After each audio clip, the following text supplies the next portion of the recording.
إن الحمد لله نحمده ونستعينه ونستغفره ونعوذ بالله من شرور أنفسنا ومن سيئات أعمالنا من يهده الله فلا مضل له ومن يضلله فلا هادي له وأشهد أن لا إله إلا الله وأشهد أن محمدا عبده ورسوله يا أيها الذين آمنوا اتقوا الله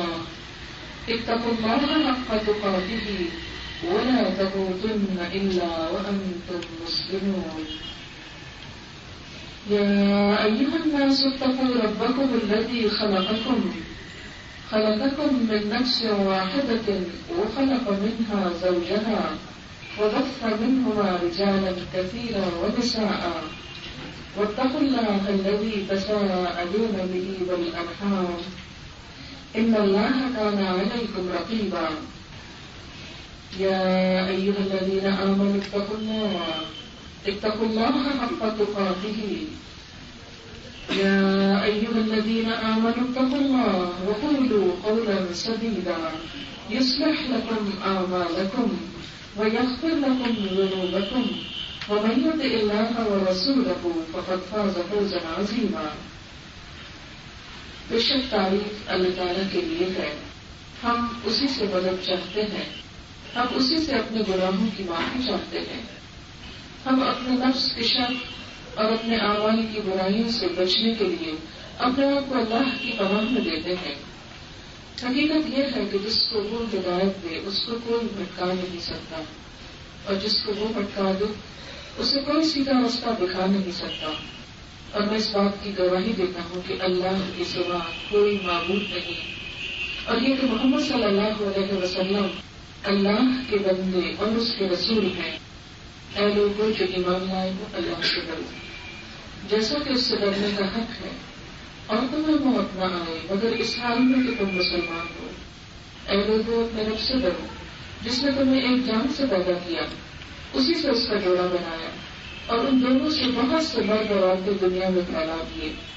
اس پالنے والے آقا کی ناراضگی سے بچتے رہو جس کا نام لے کر تم ایک دوسرے سے اپنے حق مانگتے ہو، اور رشتے داروں کے بارے میں خاص طور پر خدا سے ڈرو، یقین جانو خدا تمہاری نگرانی کر رہا ہے۔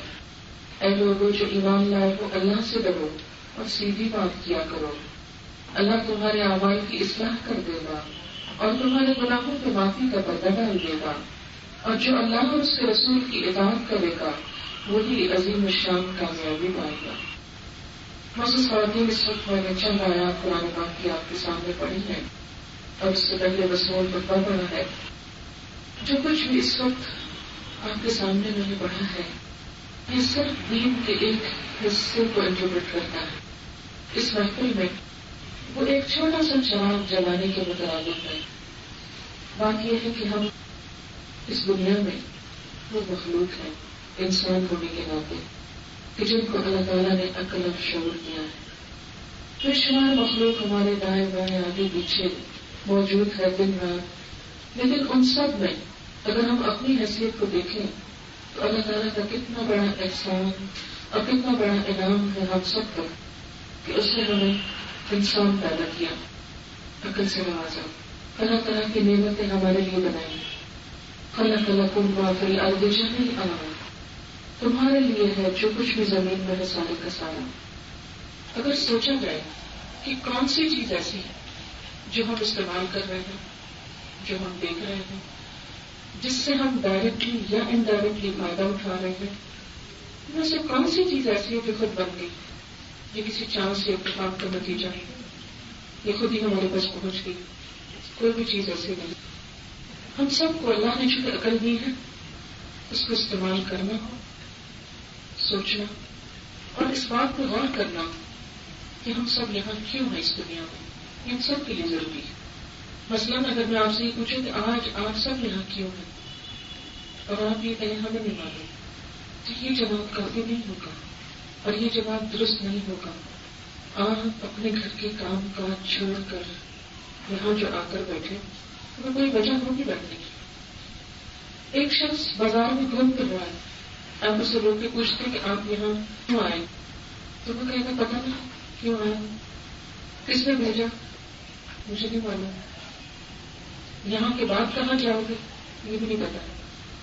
ایسے شخص کو آپ کیا کہیں کہ جس کو اس بات کا علم ہی نہیں کہ جو کچھ وہ کر رہا ہے کیوں کر رہا ہے. پھر اگر آپ سے پوچھا جائے کہ یہ ڈریس جو آپ نے پہنا ہے یہ آپ نے کہاں سے لیا؟ آپ کو مجھے نہیں معلوم. اگر زندگی کی چھوٹی چھوٹی چیزوں کے بارے میں، چھوٹے چھوٹے حقائق کے بارے میں انسان اگنورنٹ ہو تو اس کی زندگی کچھ زندگی نہیں. اس کو آپ ایک عقل مند انسان نہیں کہہ سکتے. مثلا اگر یہ کہا جائے کہ یہ گلاس یہاں کیوں رکھا گیا ہے اور آپ کو یہ پتہ نہیں کیوں رکھا ہے، مجھے نہیں معلوم. جس شخص کو یہ نہیں پتا کہ پانی اس میں کیوں ڈالا گیا اور یہ یہاں کیوں رکھا گیا، اتنی چھوٹی سی بات کا جواب نہیں معلوم، پھر کیا جانتا ہے. لیکن انسان اس گلاس سے اور اس پانی سے کہیں زیادہ قیمتی چیز ہے. آپ میں سے کوئی ہی نہیں سب کہے گا کہ نہیں مجھے نہیں پتا کہ گلاس کیوں بنائے جاتے ہیں اور اس میں پانی کیوں ڈالا جاتا ہے. سب کو پتا ہے اس بات کا اور ہم سب جانتے ہیں. لیکن گلاس سے کہیں زیادہ قیمتی ترین چیز انسان، اگر یہ کہا جائے کہ نہیں پتا کہاں سے آیا ہے، نہیں پتا کہاں جانا ہے، نہیں پتا یہاں کیا کرنا ہے، ایسے انسان کو کیا کہیں گے؟ عقل مند انسان نہیں ہے. انسان کی عقل مندی کا تقاضا یہ ہے کہ وہ خود کو پہچانے، اپنے کوئی بھی کام کرنے کی اس کو ریزن معلوم ہو کہ وہ یہ کیوں کر رہا ہے. مثلا آپ کھانا پکا رہے تو پوچھے کیوں پکا رہا ہوں، کوئی پتہ نہیں کیوں پکا رہا ہوں، بس ایسے ہی کڑی تو پکانا شروع ہو گیا. تو یہ کوئی جواب نہیں ہوگا. اور ایسا کرنے والا جو بغیر کسی وجہ سے کھانا پکانا شروع کر دے، بغیر کسی وجہ سے گھر سے باہر نکل جائے، بغیر کسی وجہ کے ہنسنا شروع کر دے، بغیر کسی وجہ سے رونا شروع کر دے. تو بالکل اسی طرح اس دنیا میں ہم کھا پی رہے ہیں، سو رہے ہیں، گھوم پھر رہے ہیں، سب کچھ کر رہے ہیں، and still we don't know کہ یہ سب کیوں ہے اور اس کا اینڈ کیا ہے اور اس کے بعد کیا ہوگا، what next. کیونکہ اگر ہم کچھ نہیں تھے اور ہو گئے اور پھر کچھ نہیں ہو گئے تو ایک دفعہ پھر ہو سکتے ہیں. یعنی یہاں آنے سے پہلے ہماری کوئی آئیڈینٹی نہیں تھی، ہمارا کوئی وجود نہیں تھا، کچھ نہیں تھا، ہم ہو گئے، دنیا میں آ گئے. اب ایک دن آئے گا کہ ہم پھر کچھ نہیں ہوں گے، کیونکہ بہت سارے لوگوں کے ساتھ یہ ہو چکا ہے. لیکن پھر چانس ہے کہ آپ دوبارہ اسی طرح بن جائیں. اور دین نے ہم کو بتایا کہ ایسا ہونے والا ہے. اس دفعہ جو پیدا ہوئے وہ کچھ کرنے کے لیے بھیجا گیا ہے، اور اس کے بعد دوبارہ جب آؤ گے تو جو کچھ کیا اس کا حساب دینا ہوگا، جو کچھ کیا اس کا جواب دینا ہوگا، جو کچھ تم کو ملا اس کے بارے میں بتانا ہوگا کہ اس کو طاقت ہے تم نے کیا کیا. جس رب نے ہم کو دیکھنے کی قوت دی وہ قیامت کے دن یہ پوچھنے کا حق رکھتا ہے کہ اس قوت کو کہاں استعمال کیا، کیا کام دیا اس سے. جس رب نے بولنے کی طاقت دی ہے وہ پوچھنے کا حق رکھتا ہے کہ تم نے اپنی زبان کی کاموں میں استعمال کی. جس نے ہم کو دنیا کی نعمتیں دی، مال و دولت دیا، وہ یہ پوچھنے کا حق رکھتا ہے کہ ان نعمتوں کو پا کر کیا کیا، کن کاموں میں استعمال کیا. اسی لیے جب وہ دوسرا دن آئے گا نا اگلی زندگی کا، جو ایک نہ ہونے کے بعد پھر ہونے کا ہے، تو اس کے بارے میں آتا ہے کہ انسان جب اس جگہ پر جا پہنچے گا جس کا نام میدان حشر ہے. ابھی تو ہم باری باری آئے نا، قرآن پاک میں آتا ہے وَيَجْعَلُكُمْ خُلَفَاءَ الْأَرْضِ، وہ تم کو زمین میں ایک دوسرے کا جانشین بناتا ہے. ایک کے بعد ایک جنریشن آتی ہے.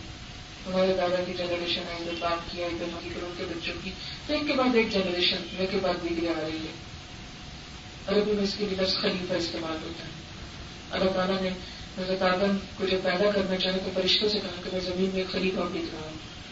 تو وہ ان لوگوں نے کیا سمجھا کہ وہ شاید کو حاکم بناتے. تو خلیفہ کا معنی حاکم نہیں ہوتا، اس کا مطلب ہے ایک کے بعد ایک آنے والے. حاکموں کے لیے جو لفظ استعمال ہوئے تو وہ بھی اس لیے کہ وہ ایک کے بعد ایک آتا تھا، بیک وقت دو حاکم نہیں ہوئے کبھی. لیکن قیامت کا دن ایسا ہوگا کہ جب اول سے آخر سب کے سب ایک جگہ پر اکٹھے ہوں گے. اسی لیے اس کا نام میدان حشر رکھا گیا. وہ دن وہ ہوگا جب ہر ایک سے سوال ہوگا، پوچھا جائے گا، اور اس کے بعد پھر ایک اور دنیا آئے گی جس میں بہت خوشیاں بھی ہیں اور بہت غم بھی ہے. ہر ایک کو کہاں بھیجا جائے گا اس کا الٹیمیٹ ڈیسیژن تو بھیجنے والے کے پاس ہے.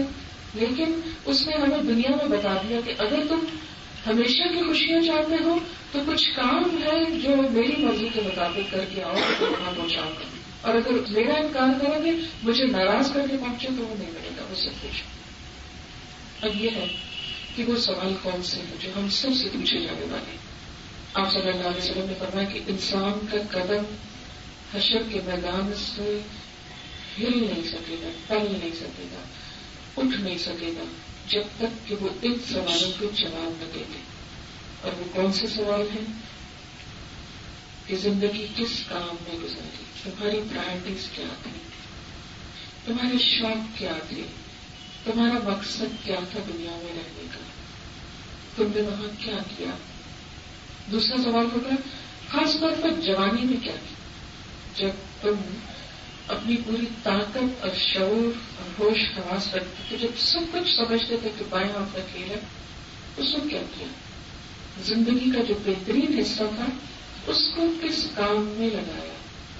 تیسرا سوال یہ ہوگا مال کہاں سے کمایا، پیسے کہاں سے آئے تھے، کیونکہ مال کی محبت انسان کے دل میں بہت پختہ ہے۔ یہ بالکل ایسے نہیں جیسے آپ کسی ملک کا ویزا لینے کے لیے جاتے ہیں تو پوچھتے ہیں جی آپ کے ریسورسز کیا ہیں، آمدنی کیا ارن کرتے ہیں، کہاں جاب کرتے ہیں، کیا کماتے ہیں، کیا ایسٹس ہیں، بہت سے سوال پوچھتے، پروفس مانگتے ہیں، اور آپ سب کچھ تیاری کر کے لے جاتے ہیں، پوچھ کے اور کیا پوچھتے ہیں اور کیا مانگتے ہیں۔ کہیں ایسا نہ ہو کہ کوئی ایک کاغذ رہ جائے اور اس کی وجہ سے ویزا ریجیکٹ ہو جائے۔ کتنے کوشش ہوتے ہیں، کتنے زیادہ فکر مند ہوتے ہیں، ساری رات لوگ لائنوں میں کھڑے رہتے ہیں، اور یہ کہنا تو ایک ملک میں جانے کے لیے چند لوگوں کی لائنیں ہیں۔ حشر کے میدان میں بھی اسی طرح 50,000 سال کا دن ہوگا، لائنوں میں لوگ کھڑے ہو گئے۔ قرآن پاک میں آتا ہے کہ لوگ صف در صف آئیں گے پوری ڈسپلن کے ساتھ، کوئی بھگدڑ نہیں بچا سکے گا، کوئی کسی کو لائن کاٹ کے کیوں توڑ کے آگے نہیں نکل سکے، سب وہاں پر کھڑے ہو گئے۔ بڑے بڑے بادشاہ، بڑے بڑے نامور لوگ، بڑے بڑے جرنیل، بڑے بڑے کمالات دنیا میں کرنے والے اور دنیا کے ریکارڈ توڑنے والے، اور سب کے سب کھڑے ہو گئے۔ پوری پوری قومیں کھڑی ہو گئی، انسانوں کے گروہ کھڑے ہو گئے، اور ایک ایک کو بلا کے سوال ہوگا بتاؤ تم نے کیا کیا۔ ہم یہ نہیں کسی کے پیچھے چھپ رہیں گے، کہیں گے اس سے پوچھ لیں، میرے میاں سے پوچھیں اس نے کیا کیا تھا۔ ایک بڑا اہم سوال ہے جس کے گرد ہماری زندگی ہوتی، کیونکہ بہت سے انسانوں کے حقوق جو تلف ہوتے ہیں وہ اس وجہ سے ہوتے ہیں کہ ہم کم یہ سوچتے ہیں کہ جو ہمارے پاس پیسہ ہے، یہ آمدنی یہ کہاں سے، کسی اور کا حق تو نہیں۔ اور دیکھیں بسا اوقات یتیم بچوں کے ظلم ڈھا کے ان کی پراپرٹی لے لی، بعض اوقات یہ کہ ناجائز طریقوں سے، اس کے ایک نہیں بے شمار طریقے ہیں۔ اگر صرف اس انٹرویو کی تیاری ہی ہم کر لیں تو ہمارا یہ جتنی بھی ظلم و ستم کے مختلف قصے ہیں کہ زبردستی گن پوائنٹ پہ بہن سے سائن کرا لیے، جائیداد اس کی ہتھیا لی، بیٹی کو حصہ نہیں دیا، ماں کو بے دخل کر دیا، بہت سی قسمیں ظلم و ستم کی جو خاص طور پہ عورتوں پہ ہو رہی ہیں، یہ سب خود بخود ختم ہو جائے۔ یہ سب کچھ اس لیے کہ خدا کا خوف نہیں ہے، خدا کا ڈر نہیں ہے۔ وہ سمجھتے ہیں کہ دنیا میں اگر آج ہم طاقتور ہیں تو قیامت کے دن بھی شاید اسی طرح ہم سب کو جواب دے دیں گے نہیں، بتاؤ یہ آمدنی کہاں سے آئی تھی، کہاں سے کمایا تھا، دھوکہ دے کے، فراڈ کر کے، چیٹ کر کے دوسروں کو دکھایا کچھ اور کیا کچھ۔ آج اتنی شرم آتی ہے جب انسان پڑھتا اخباروں میں کوالٹی کنٹرول نہیں ہے اور بدنامی ہو رہی ہے۔ دنیا میں شرمندگی تو ہے ہی، لیکن میں تو ہمیشہ ایسی خبریں پڑھ کے یہ سوچتی ہوں کہ خدا کو کیا منہ دکھائیں گے، قیامت کے دن کیا بتائیں گے کہ ہم کون تھے۔ دھوکے باز مسلمان قوم، ہمیں دیکھ کر کتنے ہی لوگ اسلام سے بدظن ہوتے ہیں۔ یہ سب کچھ کون کر رہا ہے؟ ہماری برابری کر رہی ہے۔ ہم سب ایک قوم میں رہتے ہیں، ہماری نیشن ہے، ہمارے سب اپنے ہی ہیں، ہم سب سوچتے بھی ہیں کہ اس کی اصلاح ہو اور ان سب چیزوں کو کسی پراپر جگہ پر لائے۔ تو اس کے لیے اللہ کے رسول صلی اللہ علیہ وسلم نے جو طریقہ اختیار کیا تھا وہ یہی تھا کہ لوگوں کے دل میں قانون کا خوف نہیں، پولیس کا ڈر نہیں، کسی جرنیل کا ڈر نہیں، اللہ کا ڈر۔ قرآن پاک میں آتا ہے سورۃ لقمان میں کہ حضرت لقمان نے اپنے بیٹے کو نصیحت کی، اے بیٹے، رائی کے ذرے برابر بھی کوئی چیز کسی چٹان میں ہو، آسمان میں کہیں ہو یا زمین میں کہیں پھینکی بھی ہو، یاتے بدل اللہ تعالیٰ کے سامنے لے آئے۔ حدیث میں آتا ہے کہ اگر ایک انسان کسی ایسے پتھر کے اندر چلا جائے جس میں کوئی سوراخ نہ ہو، کوئی کھڑکی نہ ہو، کوئی دروازہ نہ ہو، اور وہاں چھپ کے کوئی کام کرے، اللہ تعالیٰ اس کو بھی سامنے لے آئے گا۔ اس کو یہ کچھ مشکل نہیں، کہیں پر 7 پردوں میں، تہ خانوں میں، کہیں جا کے کرو، سمندر کی تہ میں چلے جاؤ یا ہوا میں اڑ جاؤ یا پہاڑ میں چھپ جاؤ یا کہیں چلے جاؤ، بھیس بدل لو، شکل بدل لو، گلیا بدل لو۔ تو یہ ہوتا ہے نا بازو کا گلیے بدل کے لوگ کچھ سے کچھ کرنے ہو، بہت سی انسانوں کو دھوکہ دینے کی قسم ہے، اللہ کے ہاں کوئی قسم کام نہیں آئے گی۔ مال کہاں سے آیا، کہاں سے لائے، اور پھر اللہ سوال کہاں خرچ کیا۔ صرف یہ نہیں پوچھا جائے گا آیا کہاں سے، یہ نہیں پوچھا جائے گا رکھا کہاں، دیا کہاں، کس کام پر لگایا۔ صرف اپنی خوشیوں پر ہزاروں نہیں لاکھوں لگا دیے ایک ایک دعوت پر، اور تمہارے جیسے انسان ترستے تھے، بھوکے ہوتے تھے، تڑپتے تھے، جن کے ہاں اگر دوپہر کو کھانا ملا تو رات کو نہیں، رات کا ہے تو صبح کو نہیں۔ آپ بھی جانتے ہوں کہ ایسے لوگوں کو، ہم بھی جانتے ہیں، اپنے ہی سرونٹس سے پوچھ لیجیے کہ ان کے گھر میں کیا بنتا ہے اور ہمارے گھروں میں کیا ضائع ہوتا ہے۔ یہ معاشرتی ناہمواری کیوں ہے؟ اس پہ ہم سب اڑتے تو ہیں، تکلیف تو محسوس کرتے ہیں، اور اس کا حل کیوں نہیں سوچتے؟ اور اگر ہم اپنے آپ کو وہاں رکھیں نا ان جگہوں پر، اور ان کو اپنی جگہ دے دیں، اور پھر ان سے کہیں کہ تم ہماری جگہ بیٹھ کے ہمارے ساتھ وہی کرو جو ہم کر رہے ہیں تمہارے ساتھ، لیکن ہم انسان ہوتے ہوئے، دل رکھتے ہوئے اس قدر بے حس ہو گئے۔ یہ بے حسی کیوں؟ کیا آخرت کو ماننے والے بے حس ہو سکتے؟ کبھی نہیں ہو سکتے۔ نبی صلی اللہ علیہ وسلم نے فرمایا کہ جس کو جنت کا شوق ہو وہ نہیں سو سکتا۔ جیسے کسی خاص خوشی کا موقع ہوتا نا، کسی کے مثلاً آنے کا انتظار ہے، رات 2 بجے کی فلائٹ ہے، تو آپ یہ نہیں کر سکتے اچھا میں آدھی رات 12 بجے تک سو جاؤں پھر ایئرپورٹ چلا جاؤں گا۔ نہیں، ہم سو نہیں سکتے، کیونکہ خاص خوشی ہے آپ کو کسی کے آنے کی۔ اسی طرح فرمایا کہ دوزخ سے ڈرنے والا بھی کبھی نہیں سو سکتا۔ سوچ سے مراد یہ کہ غافل نہیں ہو سکتا، بے حس نہیں ہو سکتا۔ اسی لیے اللہ تعالیٰ فرماتے ہیں ایک جگہ پر ارأیت الذی یکذب بالدین، کیا تم نے دیکھا اس شخص کو جو جزا سزا کو جھٹلاتا، یعنی آخرت کو کوئی نہیں مانتا؟ دیکھا تم نے معاشرے میں وہ کردار، وہ کیریکٹر تلاش تو کرو، کون ہے وہ، پہچاننا چاہتے ہو؟ یہ کیسے دیکھیں؟ ہم تو کسی کا دل نہیں جانتے کون مانتا کون نہیں مانتا۔ نہیں، دل میں جاننے کی بھی ضرورت، اپنے عمل کو جانچو۔ فذلک الذی یدع الیتیم، یہ وہ شخص ہے جو یتیم کو دھکے دیتا ہے، یعنی یتیم کی عزت نہیں کرتا، اپنے سے چھوٹے کی، محروم کی، ڈپریسڈ کی، اپریسڈ کی قدردانی نہیں ہے اس کے دل میں۔ ولا یحض علی طعام المسکین، اور مسکین کو کھانا کھلانے کی ترغیب نہیں دیتا، یہ نہیں کہا کھانا نہیں کھلاتا، کہا یہ دوسروں کو نہیں کہتا کہ تم بھی ان کے لیے کچھ کرو۔ فویل للمصلین، ہلاکت ہے نمازیوں کے لیے۔ یہاں نماز پڑھنے والوں کو بھی معاف نہیں کیا گیا کہ تم سمجھو کہ نماز پڑھ لی تو دین مکمل ہو گیا، نہیں، دین اس سے مکمل نہیں ہوتا۔ کون سے نمازی؟ الذین هم عن صلاتهم ساہون، جو اپنی نمازوں سے غافل ہیں۔ الذین هم عن صلاتهم ساہون، ہلاکت ہے نمازیوں کے لیے جو اپنی نمازوں میں غفلت کا شکار ہیں، بھولے ہوئے۔ یعنی اور بھی معنی کی نہیں، لیکن ایک معنی یہ بھی اس کا ہو سکتا ہے کہ وہ اپنی نماز میں مشغول ہو کے یہ بھول گئے کہ لوگ تڑپتے بھی ہیں اور ترستے بھی ہیں اور پریشان بھی ہیں اور دکھوں میں بھی ہیں، انہیں کوئی احساس نہیں کہ دنیا کس طرف جا رہی ہے اور اس کی کیا ضرورت ہے، بس وہ اپنے ریچولز میں کھو گئے ہیں۔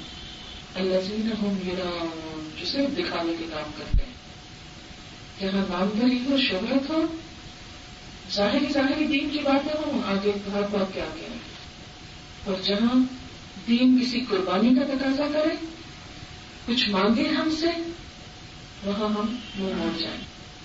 ایسے تو نمازیوں کو بھی نہیں چھوڑا جائے گا. کیونکہ عموماً ہمارا ایک ٹرینڈ یہ ہے کہ ہم دین کا اپنی مرضی کا ایک حصہ لے لیتے ہیں, اس پہ خوش ہوتے ہیں اور سمجھتے ہیں ہم بہت بڑی سروس کر رہے ہیں. جو ہم کر رہے ہیں ہم جیسا تو دیکھا ہی کوئی. جو ہمارا کام ہے وہ سب سے اعلیٰ کام ہے. اللہ تعالیٰ فرماتے ہیں خواہ یہ تمہاری نمازوں والا ہی کام کیوں نہ ہو, جب تک تمہارے اندر انسان والا دل نہیں. آپ دیکھیے کہ جانور کوئی چیز ان کو ملتی ہے اکیلے نہیں کھاتے, مل جل کے رہیں گے کھائیں گے, کم از کم اپنے جیسوں کو تو پروٹیکٹ کرتے ہیں. غول کے غول اکٹھے ہو کے ٹریول کریں گے, اکٹھے ہو کے ایک دوسرے کو پروٹیکٹ کریں گے. ٹھیک ہے دوسروں کو مارے دھاڑیں تو ایک ضرورت ہے نیچر کی, لیکن ایک دوسرے کے ساتھ ان کا بھی تعاون ہوتا ہے. مگر انسان کیسا ہے جو انسان ہوتے ہوئے انسان کا اپنے جیسا دل رکھنے والے کا درد محسوس نہیں کرتا. الذین ہم یراؤن, جو دکھاوا کرتے ہیں, ویمنعون الماعون, اور ضرورت کی چھوٹی سی چیز بھی روک لیتے ہیں, وہ بھی نہیں کسی کو دینے کو تیار. اور اگر ہم دیکھیں اپنی عملی زندگی میں تو بہت ساری چیزیں ہمارے گھروں میں اسٹورز کی ایسی زینت بنی ہوئی ہوگی کہ ڈھیر ڈھیر جن کو زندگی میں جان کے نہیں کبھی دیکھا. کیا مجال میں کسی کو ضرورت کے لیے استعمال کے لیے دینے میں. اگر ہمارے گھروں میں رکھا ہوا فالتو کپڑا ہی نکل جائے نا سب غریب تھک جائیں. اگر فالتو کھانا ہی چلا جائے وقت پہ صحیح جگہ پر بجائے اس کو پھینکنے یا ویسٹ کرنے کے, بہت سے کا پیٹ لگ جائے. تو بات یہ ہے کہ اللہ تعالیٰ قیامت کے دن پوچھے گا کہ تم نے مال کہاں سے کمایا, کہاں لگایا, اور اس میں جو اللہ کا حق تھا, بندوں کا حق تھا, اس کو کتنا ادا کیا, اس کا کتنا احساس کیا. اور آخری سوال کیا ہوگا, اب جو علم حاصل کیا اس پر عمل کتنا کیا. یہاں سے یہ مطلب نہیں نکلتا کہ انسان پھر علم حاصل ہی نہ کرے اور یہ کہے کہ شکر ہے میں نے تو نہ پڑھا تو مجھ سے سوال بھی نہیں ہو. وہ کیسے نہیں ہوگا؟ اس لیے کہ طلب العلم فریضۃ علی کل مسلم, علم حاصل کرنا ہر مسلمان پر فرض ہے. تو فرض کا سوال تو ہوگا کہ فرض کیوں نہیں ادا کیا. فرض کے بارے میں تو ویسے ہی پوچھا گیا, انڈرسٹوڈ ہے, لیکن جو ایک فرض ادا کرے اس کے بعد اگلا نہ کرے تو ان کی پوچھ کو دگنی ہو جائے گی. اس لیے ہم سب جو بھی عقل اور شعور رکھتے ہیں اور الحمدللہ پڑھے لکھے ایجوکیٹڈ کہلاتے ہیں اور اس میں فخر محسوس کرتے ہیں, ہم سب جہاں اور بہت سی باتوں کے بارے میں سوچتے ہیں, غور کرتے ہیں, نفع نقصان تولتے ہیں, وہاں ہم سب کو اس سوال پہ بھی سوچنے کی ضرورت ہے کہ میں یہاں کیوں آیا ہوں اس دنیا میں. کیا ایسے ایک اتفاق کا چانس تھا کہ میں پیدا ہو کے؟ چانس نہیں تھا, یہ اللہ کی پلاننگ تھی. ایک پلاننگ ہم کرتے رہتے ہیں اور ایک وہ کرتا ہے, یہ اس کی پلاننگ تھی. اور آپ دیکھیں کہ ہم میں سے ہر شخص بہت امپورٹنٹ ہے, اس لیے کہ وہ کسی دوسرے کا آئیڈینٹیکل نہیں ہے, ملتا نہیں ہے, الگ ہے. دو بہن بھائیوں کی بھی شکلیں بالکل ایک جیسی نہیں ہوتی. ہاں ٹوینس ہو پھر بھی کچھ نہ کچھ فرق ہوتا ہے. دونوں کی عقل ایک جیسی نہیں ہوتی, دونوں کا ماحول ایک جیسا نہیں ہوتا. لہٰذا ہر شخص ایک انڈیویجول ہے, الگ چیز ہے, اور ہر ایک کو اللہ نے جتنی عقل دی ہے, جتنا شعور دیا, اس کے مطابق اس سے سوال ہوگا. اگر چھوٹی چھوٹی چیزوں کے وجود کا مقصد ہے, مثلا یہ تار کیا چیز ہے, چھوٹی سی چیز ہے, انسان سے تمہاری قیمت میں چھوٹی ہے, اس کا بھی ایک مقصد ہے. اگر اس کو یہاں سے ہٹا دیں تو کام خراب ہوگا, مشکل ہوگی. اور اگر یہ تار لگی ہوئی ہے اور اپنا کام نہیں کر رہی تو بھی بیکار ہے. اللہ تعالیٰ نے انسان کو دنیا میں کچھ اختیار دیے ہیں, کچھ پاور دی ہیں, کچھ نعمتیں اس کے لیے پیدا کی ہیں. یہ ساری چیزیں ایسے ہی نہیں دیتی گئی. مثلا اگر آپ اپنے بچے کو کچھ سرٹن اماؤنٹ دیتے ہیں کہ اچھا تم پڑھنے جا رہی ہو, پیسے لے جاؤ, کیا کوئی حق نہیں جب وہ واپس آیا, میں ڈگری لے کر آیا, میں پڑھ کے, آپ اس سے نہیں پوچھیں گے کہ میں پیسہ مانگ دیا جو تمہارے پڑھنے کے لیے میں نے دیا. وہ تو پڑھنے کے لیے دیا تھا, وہ تم نے کہاں لگا دیا. وہ آپ کو 100 کہیں کہ میں نے چیریٹی کے کاموں میں لگا دیا, میں نے انسانوں کی خدمت میں لگا دیا, آپ اس کو نہیں معاف کریں گے, آپ اس کو نہیں چھوڑیں گے, آپ اس صدمے کو نہیں بھولیں گے. میں نے اس کو یہ سب کچھ دیا تھا کہ یہ اپنا فیوچر بنائے, پڑھ کر آئے, اور اس میں میرا پیسہ میری مرضی کے بغیر کیوں استعمال کیا. اس پہ آپ ناراض ہو سکتے ہیں، اس سے آپ بیک آؤٹ کر سکتے ہیں، اس کے اوپر آپ کچھ بھی کر سکتے ہیں، کیونکہ اس نے آپ کو ڈسوبے کی. اللہ تعالیٰ نے ہم کو کچھ قوتیں، کچھ نعمتیں دے کر جو دنیا میں بھیجا ہے، تو حق رکھتا ہے کہ واپسی پہ پوچھے کیا کر کے آئے، کیا کرے، کیا کرنا ہے جس کو وہ ہم سے چاہتا ہے. ہم دیکھیں کہ بے شمار مخلوق ہے نا، آسمان ہے، ستارے ہیں، سیارے ہیں، سمندر ہیں، مچھلیاں ہیں، جانور ہیں، پودے ہیں، پرندے ہیں. ان سب کو اللہ تعالیٰ نے پیدا کیا اور جس کام کے لیے پیدا کیا ان کے اندر پروگرامنگ کر دی، وہ اپنا اپنا کام لگے ہوئے کر رہے ہیں. ستارے سیارے گھوم رہے ہیں اپنے محور میں، گھوم رہے ہیں. جس دن اللہ تعالیٰ کہیں گے بس ختم کر دو اپنی رقم، وہی چھوڑ دیں گے، بس ان کا کوئی حساب نہیں.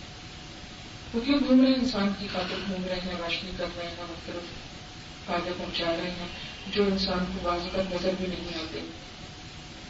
مثلاً چاند کو ایک عرصے تک انسان یہ سمجھتا رہا کہ چاند صرف روشنی دینے کے لیے، اب پتہ چلا کہ نہیں، اس کے اندر کی شعاعیں سمندروں کا پانی ہلانے کے لیے بھی، اور وہ ہلتا ہے، اس کے ہلانے سے تو آکسیجن اندر جاتی ہے، آکسیجن اندر جاتی ہے تو سمندر کے جانور زندہ رہتے.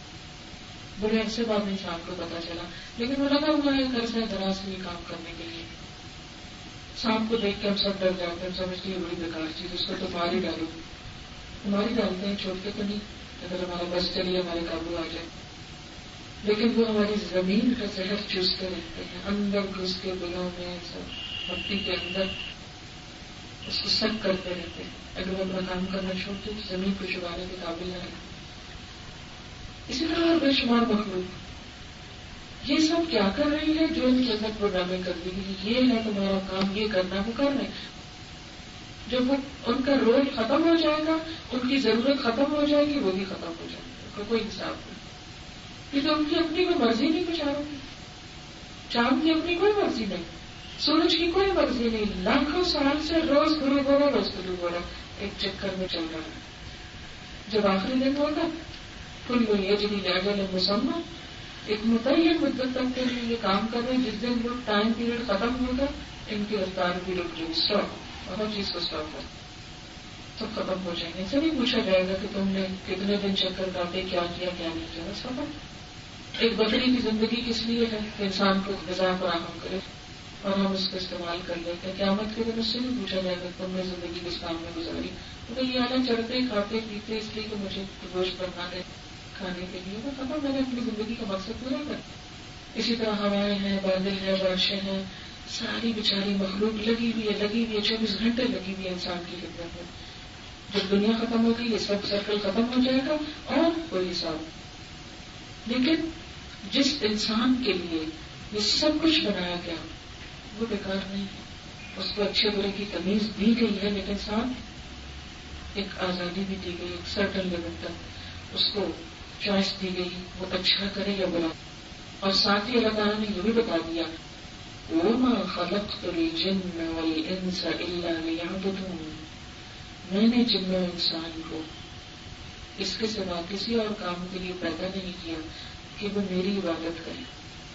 مَا أُرِيدُ مِنْهُمْ مِنْ رِزْقٍ، میں ان سے کوئی رزق کا مطالبہ نہیں کر رہا کہ وہ مجھ کو کھلائیں، اور نہ ہی وہ مجھے کھلا سکتے ہیں، نہ میں ان سے کھانے کو کچھ مانگتا ہوں. میں ان سے عبادت چاہتا ہوں. عقل اور شعور رکھنے والا انسان اس زمین پر کیوں بھیجا گیا؟ اللہ کے اس دسترخوان سے، زمین سے طرح طرح کی نعمتیں کھائے، استعمال کرے اور اپنے رب کا وفادار ہو جائے. جتنا اس نے کرم کیا اس کا کچھ حصہ ہی اس کا شکر گزار ہو جائے. اسی لیے زندگی کا یا عبادت کا اہم ترین حصہ کیا ہے؟ ان الحمد للہ، اٹھتے بیٹھتے چلتے پھرتے شکر کے جذبات. شکر کا لفظ عربی زبان میں اس گائے کے لیے استعمال ہوتا ہے جو چارہ کم کھاتی ہے اور دودھ زیادہ دیتی ہے. تھوڑا دے کے زیادہ جواب ملے کہ پھر بھی وہ مایوس نہیں کرتی، محروم نہیں کرتی، وہ کام کیے جاتی ہے کہ اس کو تھوڑا بھی کھانے کو ملے، وہ اپنی ڈیوٹی پوری کرتی ہے.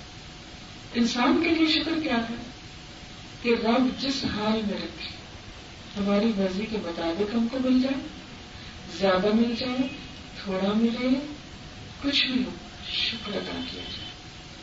یہ عبادت کا پہلا حصہ ہے، پہلا سبق ہے کہ مخلوق کا دل اللہ کی نعمتوں کی قدردانی کرنے والا ہو، ان کا احساس کرنے والا ہو، اس بات کو ماننے والا ہو کہ یہ سب میرے رب کا دیا اور اس کا میرے بارے میں ہر فیصلہ بہت ہی مخلصانہ فیصلہ ہے اور بہترین فیصلہ ہے.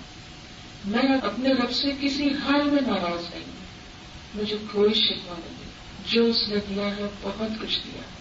یہ شکر گزار دل چاہیے اللہ تعالیٰ کو. لیکن عموماً ہم یہ پہلا ہی سبق بھول جاتے ہیں، ان چیزوں کے بارے میں سوچتے ہی نہیں جو سب کچھ لے چکے ہیں، صرف اس ایک چیز کے بارے میں غم زدہ رہتے ہیں جو ابھی تک نہیں ملی.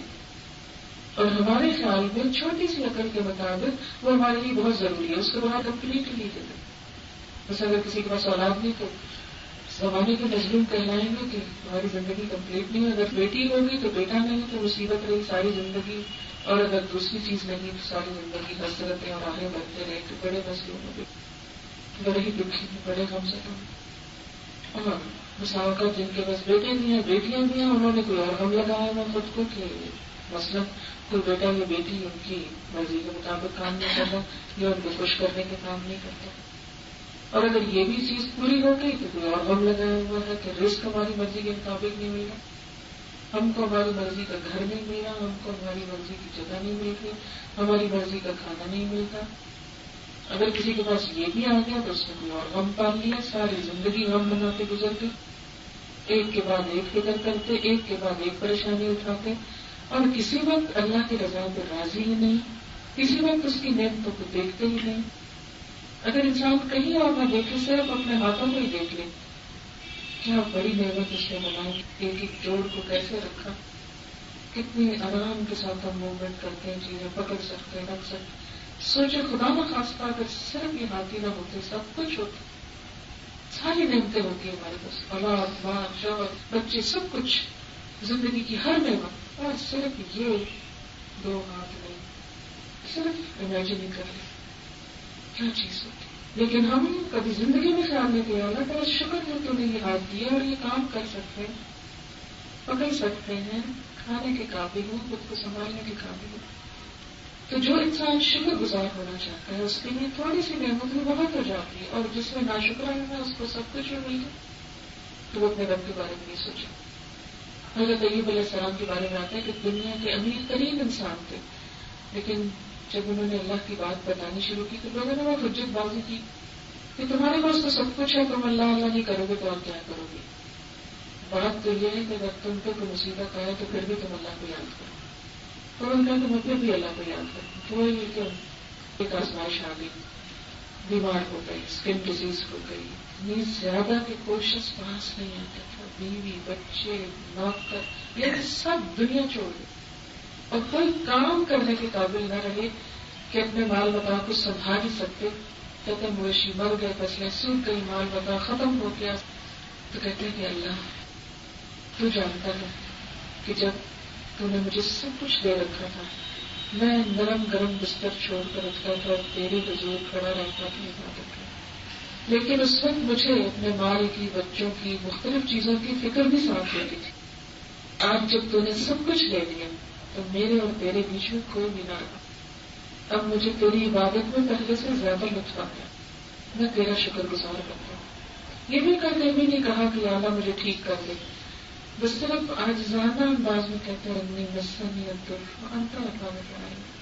اللہ کو اس کی رحمت کا واسطہ دیتا ہے، یا اللہ مجھے تکلیف ہوئی ہے اور آپ تو سب سے بڑھ کے رحم کرنے والے، کسی اور کے آگے رونا نہیں، شکوہ نہیں، کچھ نہیں.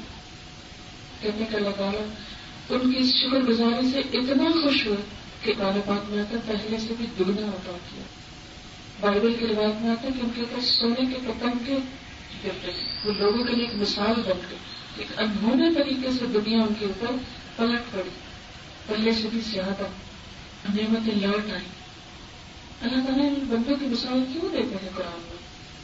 اس لیے دیتے ہیں کہ ہم ان کی زندگیوں سے سارا تو نہیں کچھ ہی حصہ سیکھیں، کیونکہ یہ قرآن انسان کو اندر سے بدلتا ہے نا، صرف ظاہر سے مطابق نہیں ہے. کیونکہ عام طور پر ہمارے یہاں دین کا کانسیپٹ کیا چند ریچولس کو اپنا لیا گیا اور ظاہر کی قدر کی جائے، جبکہ دین جو ہے وہ پہلے اندر سے تبدیلی کا نام ہے. اور عموماً ہم اندر کی پرواہ اس لیے نہیں کرتے کہ وہ اندر ہے نا، کسی کو کیا نظر آئے گا، جو مرضی حسد بغض نفرت بدعتیں شکوے بدگمانیاں ناشکرا پن جو اندر رکھا ہے بنا ہوا اندر ہی ہے نا، کسی کو کیا دیکھتا ہے. جیسے عام طور پر ہماری عادت ہے کہ گھر کے اندر والے حصوں کی صفائی کا احساس نہیں ہوتا. بس ڈرائنگ روم سب سے اچھا سجا ہوا ہونا چاہیے، چاہے وہ مہینے میں ایک دس استعمال ہو. لیکن یہ کہ المیہ یہ ہے، ٹریجڈی یہ ہے کہ ہم فطرت کے رستے سے ہٹ کر اپنے رب کی پہچان چھوڑ کر اس کی رضا چھوڑ کر اور چیزوں میں لگ گئے اور ان کو اپنی زندگی کا مقصد بنا دیا. کچھ غم پا لیے کہ یہ چیزیں ہٹ جائیں زندگی سے تو میں بڑا کامیاب انسان بن جاؤں گا، یہ رکاوٹیں دور ہو جائیں تو پھر میں اللہ کا شکر گزار بن جاؤں. اور اس طرح ایک کے بعد ایک چیز ان چیزوں کو ہم نے اس طرح اپنے ساتھ کر لیا ہے کہ ہم سب سے پہلا قصور یہ کہ اپنے رب کا شکر کرنا بھول گئے. اس کے لیے جو محبت ہونی چاہیے دل میں وہ نہیں ہے. والذین آمنوا اشد حبا للہ. یاد رکھیے کہ جس کے لیے دل میں خیال اچھا آ جائے نا اس کا ذکر ہو نہیں سکتا کہ زبان پہ نہ. پھر انسان اس کا نام لیتے شرماتا نہیں. کیوں ایسا ہے کہ ہم اپنے رب کا نام لیتے شرماتے ہیں؟ تو لوگ کیا کہیں گے کہ یہ مولانی ہوگی. کیوں شرم آتی ہے آپ کو اپنا رب کا نام لیتے ہیں؟ آپ کو اپنے بچے کا نام لیتے ہوئے شرم آئی تھی؟ کبھی نہیں. اپنے شوہر کی بات کرتے ہوئے شرم نہیں؟ کبھی نہیں. اپنے پیرنٹس کی بات کرتے، اپنے فیملی کی بات کرتے، اپنے کسی شوق کی بات کرتے، اپنے کسی ٹیلنٹ کے یوٹیلائزیشن کی بات کرتے، اپنے کسی آرٹ کی، کسی فن، کسی ہنر کی بات کرتے، کبھی ہمیں شرم آتی نہیں. تو بہت پراؤڈ فیل کرتے ہیں، تو بہت خوشی سے بتاتے ہیں.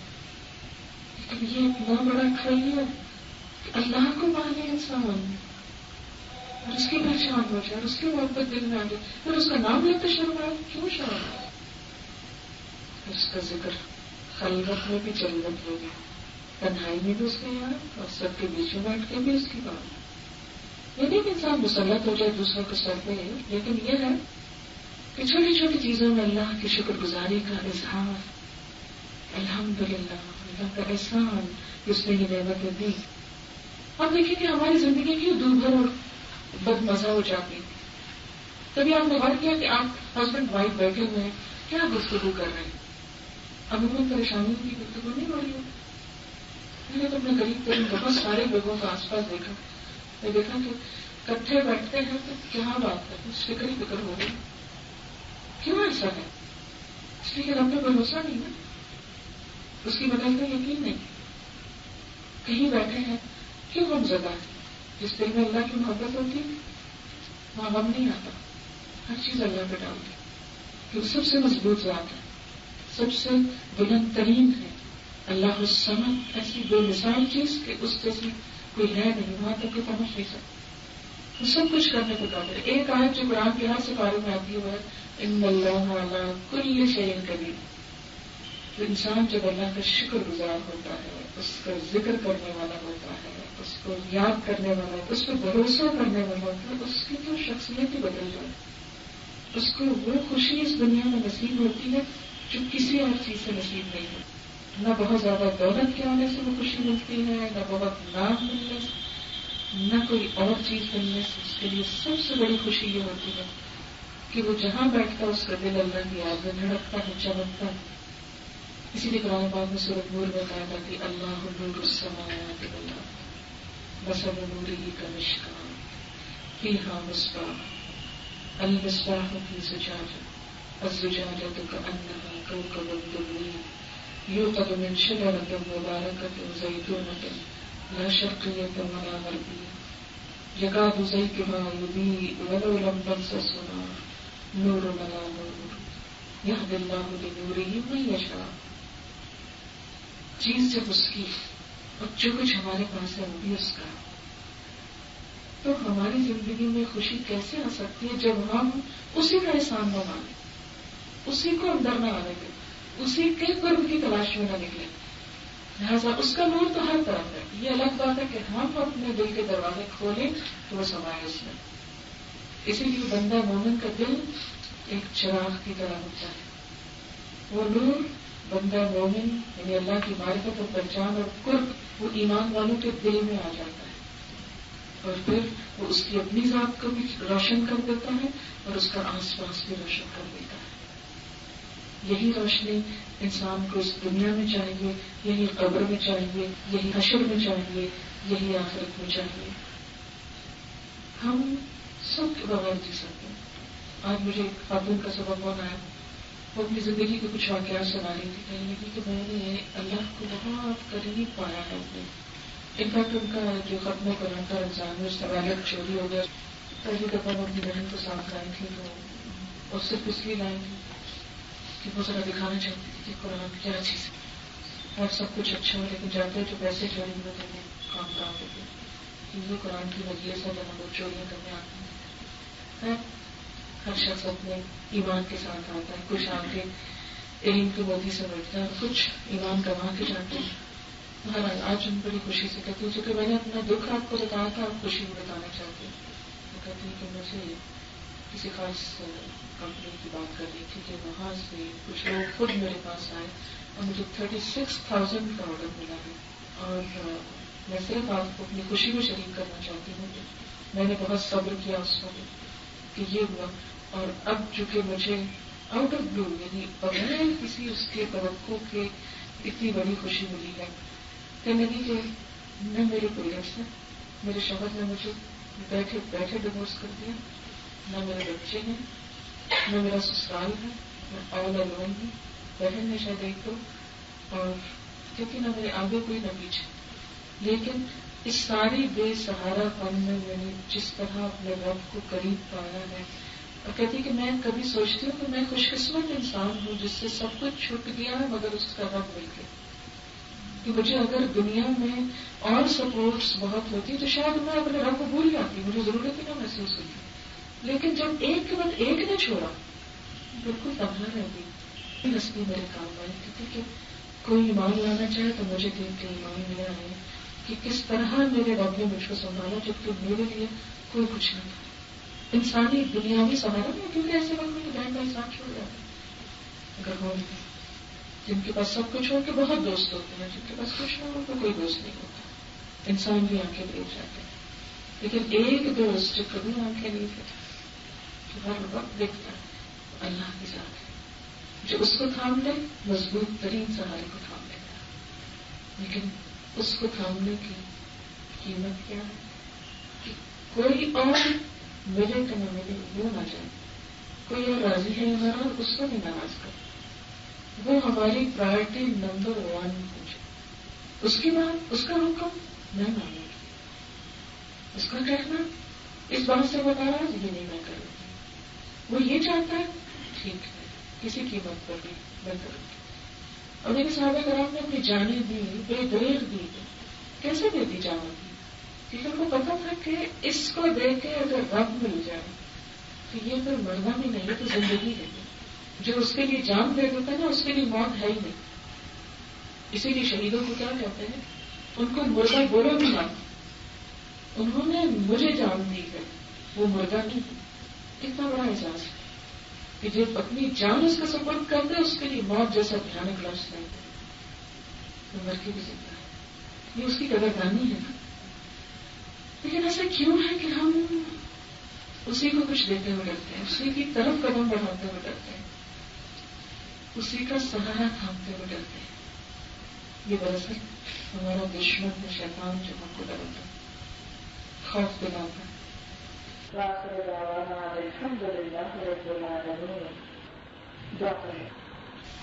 سبحان اللہ وبحمدہ عدد خلقہ ورضا نفسہ وزنة عرشه ومداد كلماته سبحان اللہ العظیم.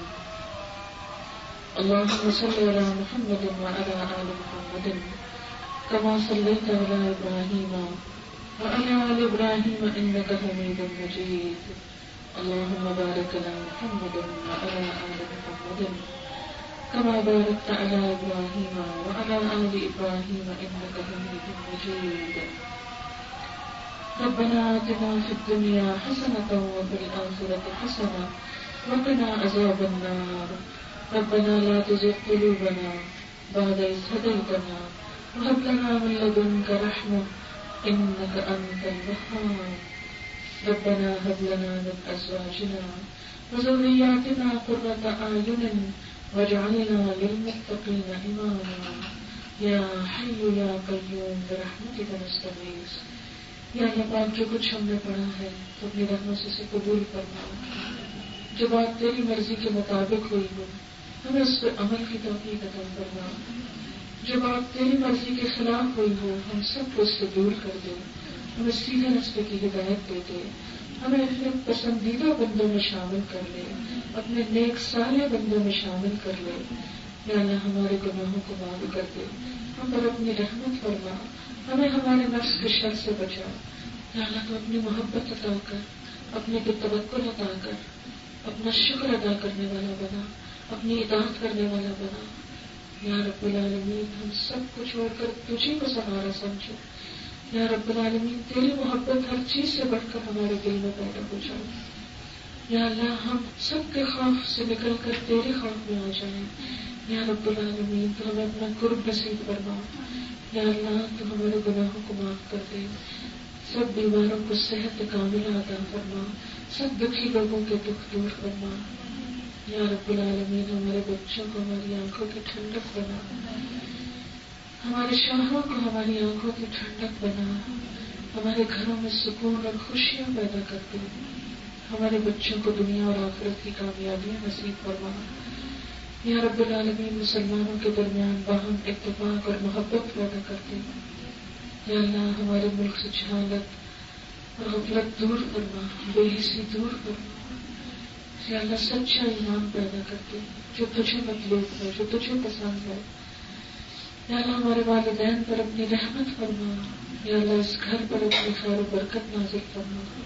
ان کے بچوں کو ان کی آنکھوں کی ٹھنڈک بنا. یا اللہ زندگی صحت تندرستی عطا فرما. اپنے والدین کی آنکھوں کی ٹھنڈک بنا. یا اللہ جو نعمت تو نے ان کو ادا کی اس پر شکر ادا کرنے والا بنا. یا اللہ تو ہم سب کو بھی اپنے پسندیدہ بندوں میں شامل کر لے. ہمیں وہ کام سکھا جن سے ہمارا ایمان بڑھ جائے اور ان چیزوں سے دور کر دے جس سے ایمان کمزور ہوتا ہے. یا اللہ تو ہمیں اپنے محبوب بندوں میں شامل کر لے. تو ہم سے راضی ہو جائے. یا اللہ ہماری کوتاہیوں سے درگزر فرما. جو زندگی اور جو صلاحیتیں ہم ضائع کر چکے ہیں ان کو معاف کر دے اور آئندہ زندگی میں مرتے دم تک حق ہدایت پر استقامت نصیب کر دے. ہمارا خاتمہ ایمان پر کرنا. ہم سب کے دکھ پریشانیاں دور فرما دینا. ربنا تقبل منا انك انت السميع العليم وتب علينا انك انت التواب الرحيم. وصلى الله تعالى على خير خلقه محمد وعلى آله وأصحابه وأهل بيته أجمعين برحمتك يا أرحم الراحمين. إلهي آمين. سبحانك اللهم وبحمدك نشهد أن لا إله إلا أنت نستغفرك ونتوب إليك. والسلام عليكم ورحمة الله.